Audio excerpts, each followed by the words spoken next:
La mulți ani, Nica, surioara mea dragă, din suflet îți cântați cu iubire întreagă.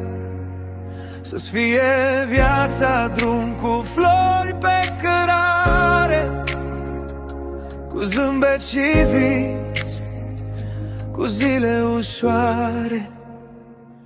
Ani frumoși se strâng în palma ta, rază de lumină, suflet de stea. De când eram mici te-am ocrotit și în inima mea loc ți-am pregătit. Pentru tine, Nica, când din suflet azi, să-ți fie drumul lin, fără nori și necaz.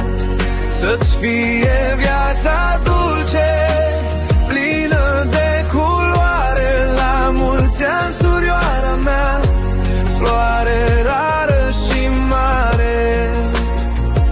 Să-ți fie pașii ușor pe pământ, să-ți poarte iubirea al vieții cuvânt. Oriunde ajungi să nu uiți nici când că fratele tău te poartă în gând. Și dacă timpul zboară, eu tot te voi păstra în inima de frate, mereu vei locui, Nica, că dragostea de sânge nu se va schimba. E veșnică și sfântă cum e inima ta. Pentru tine, Nica, când din sus